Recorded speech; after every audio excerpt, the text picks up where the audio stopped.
મિત્રો, આજે આપણે થર્મોડાયનેમિક્સ વિધેયની કેટલીક વ્યાખ્યાઓનો આપણે અભ્યાસ કરીશું.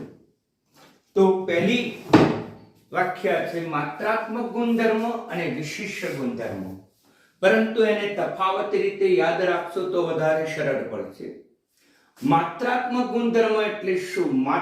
માત્રા એટલે કે જથ્થા ઉપર આધાર રાખે, અથવા તો તેના કદ ઉપર આધાર રાખે, અથવા તો તેના પરિમાપ ઉપર આધાર રાખે તેવા ગુણધર્મને માત્રાત્મક ગુણધર્મ કહેવામાં આવે છે. પ્રણાલીના જે ગુણધર્મ પ્રણાલીમાં રહેલા દ્રવ્યનો જથ્થો અથવા કદ અથવા પરિમાપ ઉપર આધાર રાખે તેવા ગુણધર્મને વિશિષ્ટ ગુણધર્મ તરીકે ઓળખવામાં આવે છે. મારી બોલતી તેવા ગુણધર્મને માત્રાત્મક ગુણધર્મ તરીકે ઓળખવામાં આવે છે. પરંતુ વિશિષ્ટ ગુણધર્મ આવડે તો આવડે. પ્રણાલીના જે ગુણધર્મો પ્રણાલીમાં રહેલા દ્રવ્યના જથ્થા અથવા કદ અથવા પરિમાપ ઉપર આધાર ન રાખે તેને વિશિષ્ટ ગુણધર્મો. દ્રવ્યના જથ્થા કદ પરિમાપ ઉપર આધાર રાખે તેને માત્રાત્મક ગુણધર્મ કહેવામાં આવે છે. ઘણી વખત તેને જથ્થાત્મક ગુણધર્મ તરીકે પણ ઓળખવામાં આવે. પદાર્થના દ્રવ્યના જથ્થા ઉપર આધાર ન રાખે, કદ કે પરિમાપ ઉપર આધાર ન રાખે તેને વિશિષ્ટ ગુણધર્મ કહેવાય. આટલું યાદ રાખવાનું. જથ્થા ઉપર આધાર રાખે માત્રાત્મક, જથ્થા ઉપર આધાર ન રાખે તે વિશિષ્ટ. એના ઉદાહરણો છે તો કે દર, કદ, એન્થાલ્પી, આંતરિક ઉર્જા U, એન્ટ્રોપી X અને મુક્ત ઉર્જા G. એન્થાલ્પી અને આંતરિક ઉર્જાનો આપણે અભ્યાસ કર્યો. આ બેની ટૂંકનો બાકી છે. હવે પછી આપણે એની ચર્ચા કરીશું. તો આ જે ગુણધર્મો છે એ માત્રાત્મક ગુણધર્મો છે. જ્યારે ગલન બિંદુ, ઉત્કલન બિંદુ એ પદાર્થનો વિશિષ્ટ ગુણધર્મ છે. જથ્થા ઉપર આધાર રાખે નહીં. દાખલા તરીકે આપણે પાણી લઈએ. 1 લિટર પાણીનું ઉત્કલન બિંદુ કેટલું? તો 100 ડિગ્રી સેલ્સિયસ. 5 લિટર પાણીનું ઉત્કલન બિંદુ કેટલું? તો પણ 100 ડિગ્રી સેલ્સિયસ. 10 લિટર પાણીનું ઉત્કલન બિંદુ કેટલું? તો પણ 100 ડિગ્રી સેલ્સિયસ. મિત્રો, જથ્થા ઉપર આધાર રાખતું નથી. માટે એ ઉત્કલન બિંદુ એ વિશિષ્ટ ગુણધર્મ છે. ઘનતા લઈએ. પાણીની ઘનતા એક જ. 1 લિટર પાણીનો જથ્થો વધારો 10 લિટર લો તો પણ ઘનતા એક જ થશે. 50 લિટર પાણી લો તો પણ ઘનતા એક જ થશે. આમ ઘનતા એ જથ્થા ઉપર આધાર રાખતું નથી. ગલન બિંદુ લઈએ. બરફનું ગલન બિંદુ કેટલું? બરફ કેટલા તાપમાને પીગળે? તો કે 0 ડિગ્રી સેલ્સિયસ. પછી એ નાનો ટુકડો હોય કે પછી મોટો ટુકડો હોય તો પણ એ 100 ડિગ્રી સેલ્સિયસ 0 ડિગ્રી સેલ્સિયસ તાપમાને જ પીગળે. મિત્રો, એટલે બરાબર ધ્યાનમાં રાખજો. પછી પરાવર્તન, તાપમાન, દબાણ, વહનશીલતા, વક્રીભવનાંક, પૃષ્ઠતાપ. પરાવર્તન આપણે સૂર્યના પ્રકાશ અથવા સૂર્યનો તડકો આવતો હોય, આપણે કાચ રાખીએ, નાનો કાચ રાખીએ તો પણ એ સૂર્યના પ્રકાશનું પરાવર્તન કરશે. મોટો કાચ લઈએ તો પણ સૂર્યના પ્રકાશનું પરાવર્તન કરશે. આમ સૂર્યના પ્રકાશનું પરાવર્તન નાનો કાચ પણ કરે, મોટો કાચ પણ કરે. જથ્થા ઉપર આધાર રાખતો નથી. માટે તે પરાવર્તન એ પણ વિશિષ્ટ ગુણધર્મ છે. પૃષ્ઠતાપ પણ વિશિષ્ટ ગુણધર્મ છે. પછી પાણી જે છે એનું પૃષ્ઠતાણ આપણે લઈએ. બીકરમાં પાણીનું પૃષ્ઠતાણ, ડોલમાં પાણીનું પૃષ્ઠતાણ અથવા તો મોટા કદમાં રહેલા પાત્રમાં રહેલું પાણીનું પૃષ્ઠતાણ સમાન જ હોય છે. જથ્થા ઉપર આધાર રાખતો નથી. માટે મિત્રો યાદ રાખજો. આ MCQ બરાબર યાદ રાખજો. હવે અહીંયા ગલન બિંદુ એ પદાર્થનો વિશિષ્ટ ગુણધર્મ છે. વિશિષ્ટ ગુણધર્મ. જ્યારે તેનો ફેરફાર ગલન બિંદુમાં થતો ફેરફાર એ જથ્થા ઉપર આધાર રાખે, માત્રા ઉપર આધાર રાખે, એટલે એ માત્રાત્મક ગુણધર્મો. બધાને યાદ રાખજો મિત્રો. હવે આપણે ઉત્કલન બિંદુની ચર્ચા કરી. ઉત્કલન બિંદુ એ વિશિષ્ટ ગુણધર્મો છે.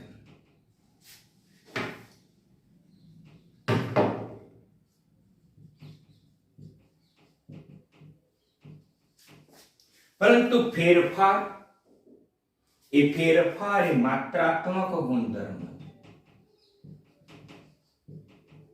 બરાબર યાદ રાખજો.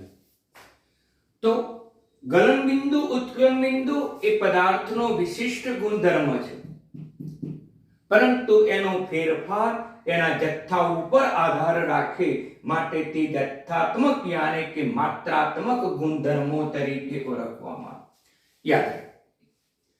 અહીંયા માત્રાત્મક ગુણધર્મનો જે એકમ છે, એકમ એ મોલ ઇનવર્સ છે. યાદ રાખો, આ બધાના જ એકમ ની પાછળ આપણે મોલ ઇનવર્સ લખવું પડે. ઉર્જાનો એકમ હોય, એન્થાલ્પીનો એકમ તો કિલો જૂલ, આપણે પછી મોલ ઇનવર્સ લખવો પડે. જેની વિશિષ્ટ ગુણધર્મનો કોઈ એકમ નથી. માત્રાત્મક ગુણધર્મનો એકમ છે મોલ ઇનવર્સ, જ્યારે વિશિષ્ટ ગુણધર્મનો એકમ કોઈ નથી. ટૂંકમાં કહી દઉં તો માત્રાત્મક ગુણધર્મ એટલે પદાર્થના જથ્થા ઉપર, એના કદ ઉપર, એના પરિમાપ ઉપર આધાર રાખે. વિશિષ્ટ ગુણધર્મ એટલે દ્રવ્યનો જથ્થો, કદ કે પરિમાપ ઉપર આધાર ન રાખે, તેને વિશિષ્ટ ગુણધર્મ કહેવામાં આવે.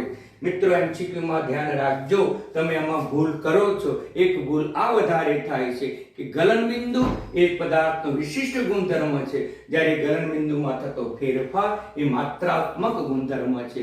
ફેરફાર એ માત્રાત્મક ગુણધર્મ છે. આ વસ્તુ બરાબર તમે ધ્યાનમાં રાખજો.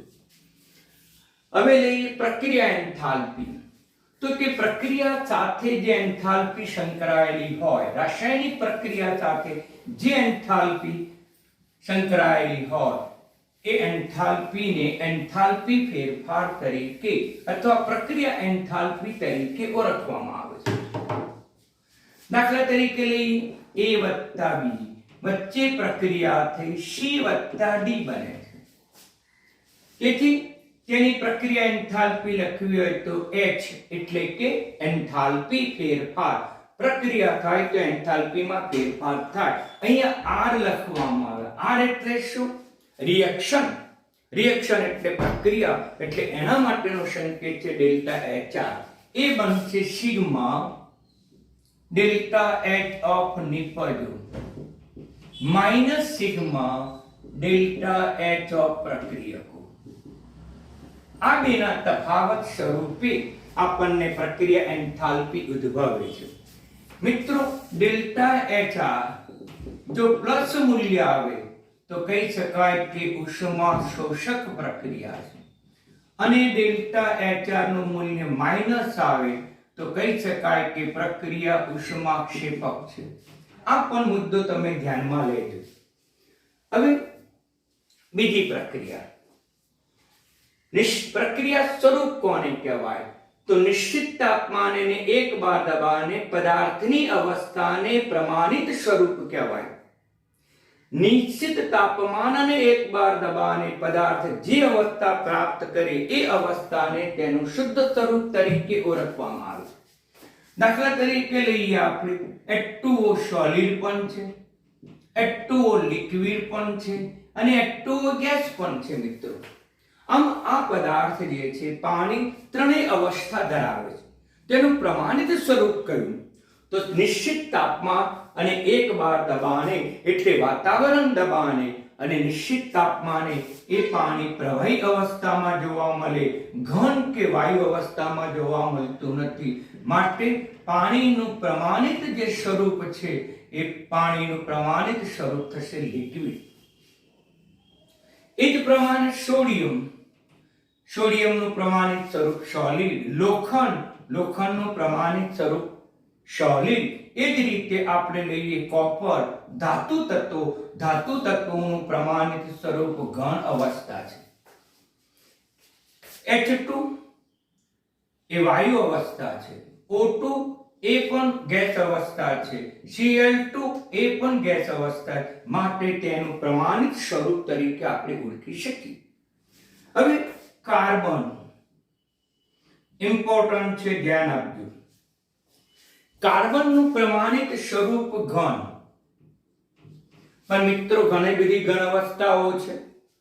સ્ફટિકમય ને અસ્ફટિકમય. સ્ફટિકમયમાં 3 હીરો, ગ્રેફાઇટ, ફુલેરિન જે તમે શીખી ગયા છો. અસ્ફટિકમયમાં ઘણા બધા છે, પ્રાણિજ કોલસો, ખનિજ કોલસો, કોક વગેરે એ અસ્ફટિકમય પદાર્થ છે. તો કાર્બનનું પ્રમાણિત સ્વરૂપ કયું? તો ઘન સ્વરૂપ. પરંતુ યાદ રાખો ગ્રેફાઇટ એ કાર્બનનું પ્રમાણિત સ્વરૂપ છે, એટલે કાર્બન ગ્રેફાઇટ અને પાછું સોલિડ છે, એટલે આ રીતે લખવામાં આવે છે, જે કાર્બનનું પ્રમાણિત સ્વરૂપ છે. એટલે એમસીક્યુમાં આ વસ્તુ બરાબર ધ્યાનમાં રાખજો. ત્યાર પછી આવે સલ્ફર. એનું પણ ઘન અવસ્થા છે, પણ ઘન અવસ્થાના સલ્ફર ઘણા બધા છે. એમાં મુખ્ય બે, એક રોમ્બિક સલ્ફર અને બીજો મોનોક્લિનિક સલ્ફર. રોમ્બિક સલ્ફર અને મોનોક્લિનિક, તે પૈકી સલ્ફર છે એનું મોનોક્લિનિક જે સ્વરૂપ છે સોલિડ સ્વરૂપમાં, એ વધારે સ્થાયી છે મિત્રો. એટલે આ બંને એમસીક્યુમાં બરાબર યાદ રાખજો. કાર્બનનું પ્રમાણિત સ્વરૂપ કયું? તો કાર્બનનું પ્રમાણિત સ્વરૂપ ગ્રેફાઇટ. જ્યારે સલ્ફરનું પ્રમાણિત સ્વરૂપ કયું? તો સલ્ફરનું પ્રમાણિત સ્વરૂપ મારી ભૂલ થઈ મિત્રો, રોમ્બિક સલ્ફર આવશે. મારી ભૂલ થઈ, રોમ્બિક આવશે, રોમ્બિક સલ્ફર.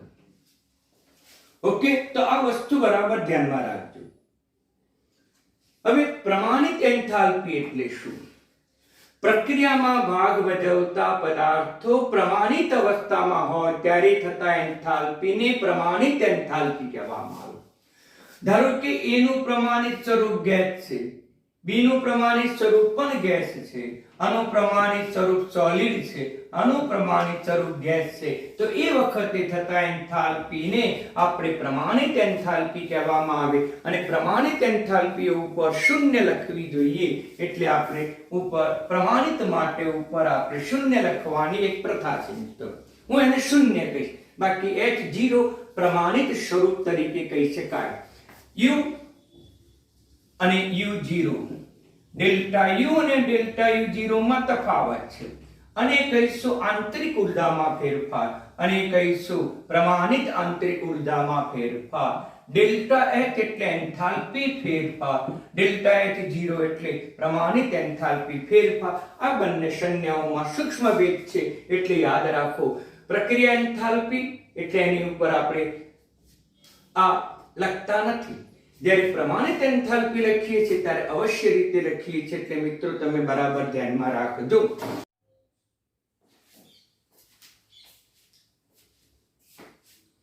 પ્રમાણિત સ્વરૂપ સમજાયું. હવે પ્રમાણિત એન્થાલ્પી કોને કહેવાય ધ્યાન આપો. તો ઇમ્પોર્ટન્ટ એમસીક્યુ યાદ રાખજો કે પ્રમાણિત અવસ્થા ધરાવતા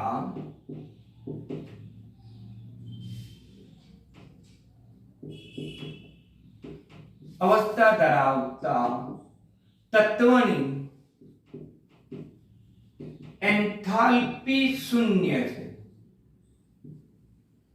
પ્રમાણિત એન્થાલ્પી માટે આપણે સંકેત લખીએ છીએ H0. પ્રમાણિત અવસ્થા ધરાવતા તત્વની એન્થાલ્પી શૂન્ય છે. દાખલા તરીકે લઈએ carbon dioxide gas, carbon dioxide solid, જેને આપણે સૂકો બરફ કહીએ છીએ. H2O લિક્વિડ પણ છે, H2O ગેસ પણ છે. આ બે પૈકી આ ગેસ એ પ્રમાણિત સ્વરૂપ છે, જ્યારે કાર્બન ડાયોક્સાઇડ સોલિડ એ પ્રમાણિત સ્વરૂપ નથી. H2O એ પણ પ્રમાણિત સ્વરૂપ છે,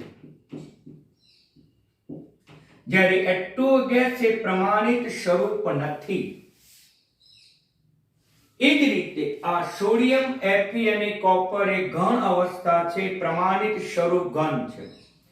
આ વાયુ અવસ્થા છે, પ્રમાણિત સ્વરૂપ એનું વાયુ છે. હવે પ્રમાણિત એન્થાલ્પી કોને કહેવાય? પ્રમાણિત અવસ્થામાં રહેલા તત્વની એન્થાલ્પી શૂન્ય છે, યાદ રાખો. પછી આપણે આની ચર્ચા કરીશું. તો આ પ્રમાણિત સ્વરૂપ છે, આ પણ પ્રમાણિત સ્વરૂપ છે. તો એની એન્થાલ્પી શૂન્ય થશે? તો કે ના, કારણ કે શબ્દ શું છે? તત્વની એન્થાલ્પી શૂન્ય. આ કાર્બન ડાયોક્સાઇડ એ તત્વ નથી, સંયોજન છે. H2O પણ શું છે? સંયોજન છે. માટે તેની પ્રમાણિત એન્થાલ્પી શૂન્ય થશે નહીં. જ્યારે સોડિયમ આયન અને કોપર એ પ્રમાણિત તત્વ છે અને પ્રમાણિત તત્વ હોવાથી તેની પ્રમાણિત એન્થાલ્પી શૂન્ય થશે. મિત્રો યાદ રાખજો. તે જ પ્રકારે O2 H2 અને Cl2 આની પ્રમાણિત તત્વો છે. આ તત્વ અવસ્થા છે, આ પણ તત્વ અવસ્થા છે. તત્વ એટલે શું? એક જ પ્રકારના પરમાણુમાંથી બનતો પદાર્થ. એક જ પ્રકારના પરમાણુમાંથી બનતો પદાર્થ છે, માટે આ તત્વ છે અને તત્વ છે માટે એની એન્થાલ્પી શૂન્ય થશે.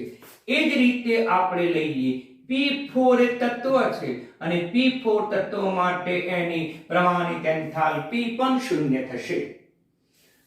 કાર્બનનું પ્રમાણિત સ્વરૂપ એ ગ્રેફાઇટ છે, ઘન છે, અને ઘન સ્વરૂપમાં ગ્રેફાઇટ જ્યારે હોય ત્યારે તેની એન્થાલ્પી પ્રમાણિત એન્થાલ્પી પણ શૂન્ય છે. એક પ્રકારે સલ્ફર લઈએ તો સલ્ફર એનું પ્રમાણિત સ્વરૂપ છે ઘન અવસ્થા, રોમ્બિક સલ્ફર, માટે એની પ્રમાણિત એન્થાલ્પી શૂન્ય છે. આમ બરાબર ધ્યાનમાં રાખજો, તત્વની જ પ્રમાણિત એન્થાલ્પી શૂન્ય, સંયોજનની નહીં. આ મુદ્દો બરાબર ધ્યાનમાં રાખજો. હવે ચર્ચા કરીએ આપણે પ્રમાણિત એન્થાલ્પી. પ્રમાણિત એન્થાલ્પીની આપણે ચર્ચા કરીશું. બરાબર ધ્યાન આપજો.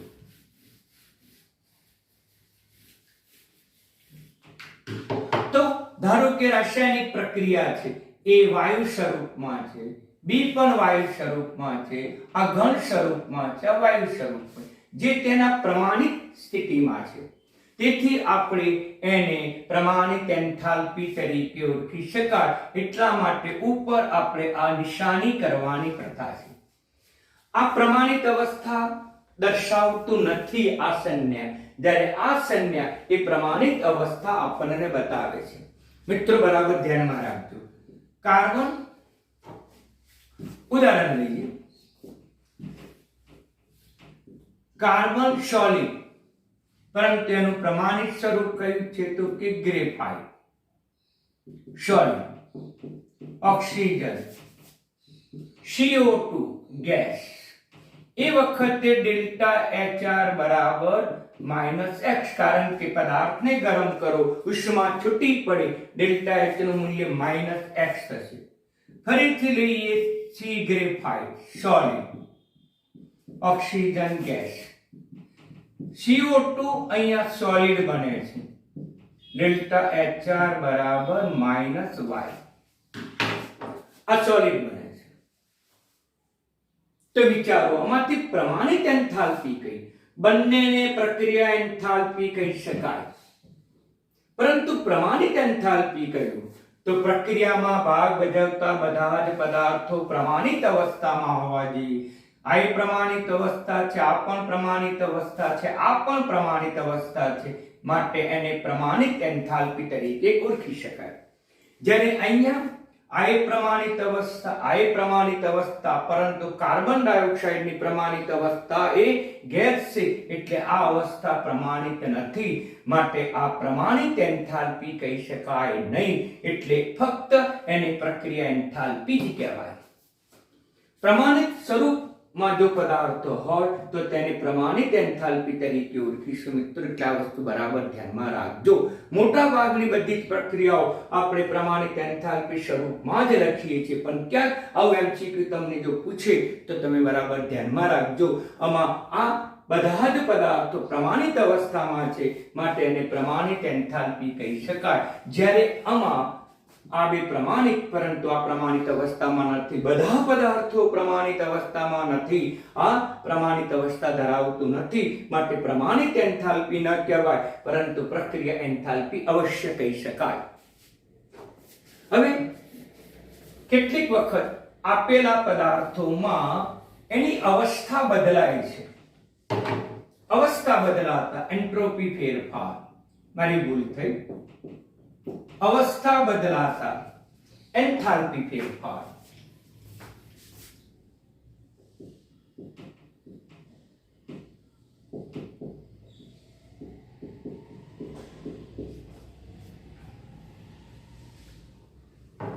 ધ્યાન આપો. પહેલી લઈએ ગલન મોલર એન્થાલ્પી, કે એક મોલ ઘન પદાર્થ લેવામાં આવે, એને પીગાળવા માટે એટલે કે પ્રવાહી અવસ્થામાં રૂપાંતર કરવા માટે જે એન્થાલ્પીની જરૂર પડે એને ગલન મોલર એન્થાલ્પી તરીકે ઓળખવામાં આવે છે. ગલન એટલે પીગળવું. ઘન પદાર્થ પીગળીને પ્રવાહી અવસ્થા પ્રાપ્ત કરે છે ત્યારે તેની સાથે સંકળાયેલી એન્થાલ્પીને આપણે ગલન એન્થાલ્પી તરીકે ઓળખીએ છીએ. દાખલા તરીકે H2O સોલિડ છે, એટલે કે બરફ છે, એનું પ્રવાહીમાં રૂપાંતર થાય. આ બરફમાંથી પાણી બને અને એ વખતે જે એન્થાલ્પીનો ફેરફાર થાય, આ પ્રક્રિયાને ગલન કહેવાય અને ગલનને અંગ્રેજીમાં ફ્યુઝન કહેવાય. એટલે આ પ્રક્રિયા સાથે સંકળાયેલી ઊર્જા એન્થાલ્પીને ગલન મોલર એન્થાલ્પી તરીકે ઓળખવામાં આવે. એક મોલ ઘન પદાર્થને તેની પ્રમાણિત અવસ્થામાં ગલન થવા માટે, પીગળવા માટે એની સાથે સંકળાયેલી એન્થાલ્પીને આપણે ગલન એન્થાલ્પી તરીકે ઓળખીએ છીએ. ત્યાર પછી મોલર બાષ્પાયન એન્થાલ્પી.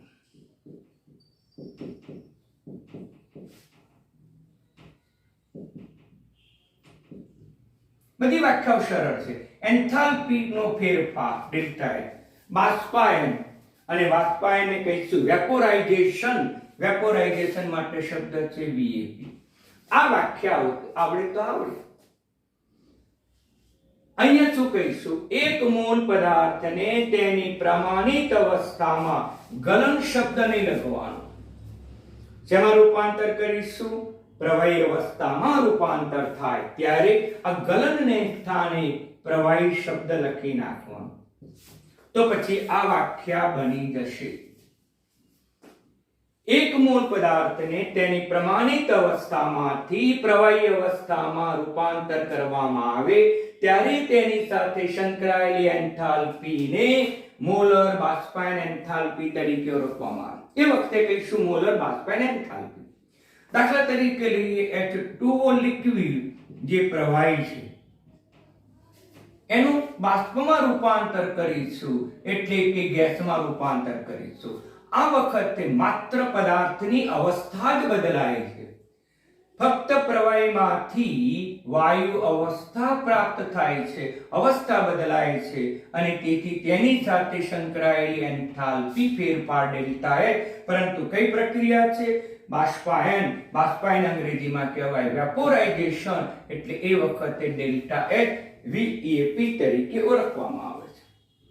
હવે બીજું પ્રમાણિત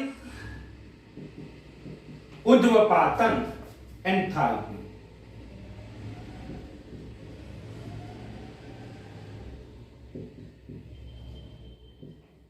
બધી વ્યાખ્યાઓ સરળ છે. ઉદ્વપાતન એન્થાલ્પી, તો ઉદ્વપાતન એન્થાલ્પી એટલે ડેલ્ટા H. ઉદ્વપાતન તો સબ્લિમેશન તરીકે ઓળખીશું એટલે ડેલ્ટા HS તરીકે આપણે એને ઓળખીએ છીએ. તો પછી ઉદ્વપાતન કોનું થાય તો કે ઘન પદાર્થનું સીધું વાયુમાં રૂપાંતર કરવામાં આવે તે વખતની એન્થાલ્પીમાં થતા ફેરફારને પ્રમાણિત ઉદ્વપાતન એન્થાલ્પી કહીશું. સિમ્પલ છે. ઘન પદાર્થનું સીધું વાયુમાં રૂપાંતર કરવામાં આવે એને કહેવાય ઉદ્વપાતન તરીકે ઓળખીશું. આમ અવસ્થા બદલાઈ, ઘનમાંથી શું થઈ? વાયુમાં થઈ. દાખલા તરીકે સોડિયમ છે, ધાતુ છે.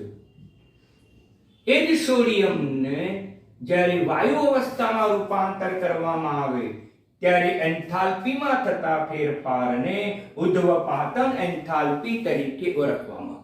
આમ અવસ્થા બદલાય ત્યારે એન્થાલ્પીનો ફેરફાર 3 પ્રકારે.